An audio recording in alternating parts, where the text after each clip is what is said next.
Thanks for doing this. No problem. So, is the prison paying you for this? Not really. It's more of a volunteer program I pitched to them. They thought it would be good for their PR. Oh, so you're here by choice. Yeah, I figured it might help people who want a clean slate. Nice. It's been a while since I've met a decent person in here. Really? Nah, just kidding. I don't think there's such a thing as truly evil person.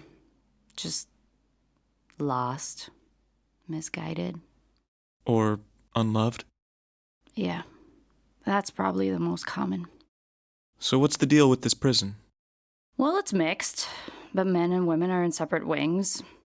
Why's that? It's supposed to help with rehabilitation, but they still don't want us too close, you know? Keeps things controlled. Makes sense. But we cross paths sometimes. It's not like we're living in the bubble. Anyway, is this gonna hurt? How bad did it hurt when you got it? Pretty bad. Then multiply that by 4, maybe 5. Now I regret asking.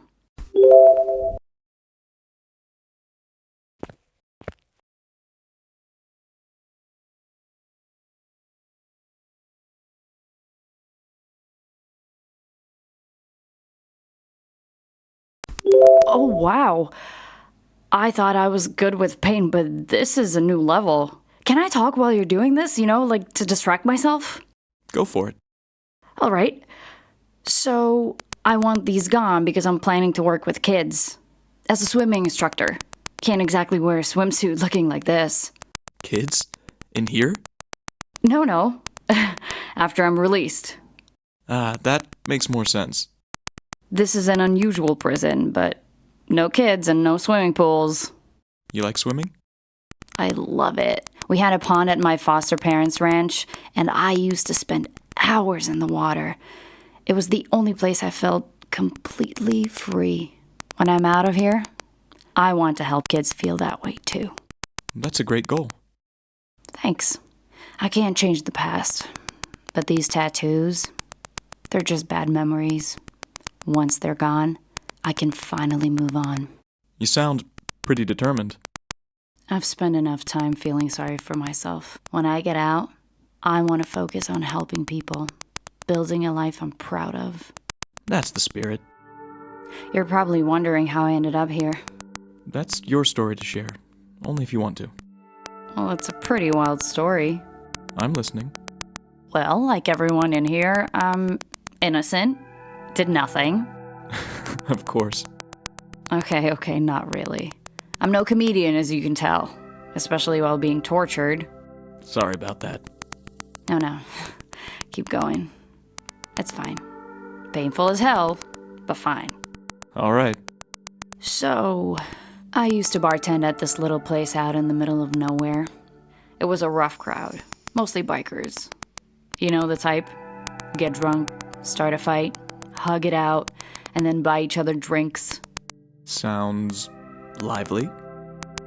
That's one word for it. Fights were half of the entertainment. Management didn't mind. Honestly, without the chaos, the place wouldn't have survived. Where was it?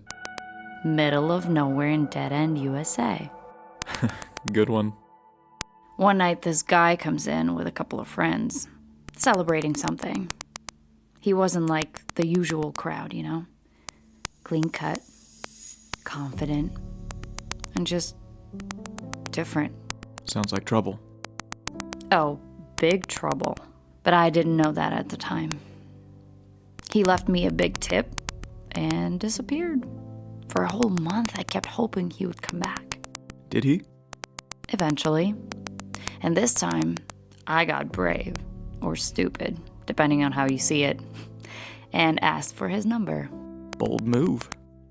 Bold? Yeah. And embarrassing. I was blushing so hard, I probably looked like a neon sign. Well, it worked, didn't it? It did. We started dating. He was charming, sweet, a little too perfect, if I'm honest. Too good to be true. Exactly. But at the time, I didn't see it. I was lonely, desperate for something, or someone. You know how they say, when you're wearing rose-colored glasses, red flags just look like flags. That's a good one. Yeah, well, I should have paid attention. He would always say, "You don't need anyone but me." At the time, I thought, that's so sweet.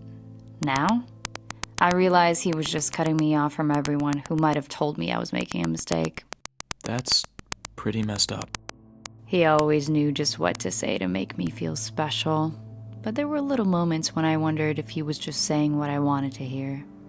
He invited me to his place after a couple of months. And? And wow, his house was incredible. Like fancy?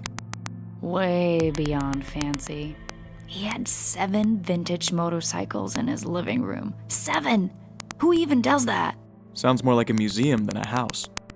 Exactly. One of them was a 1969 Electra Glide that used to belong to Marlon Brando.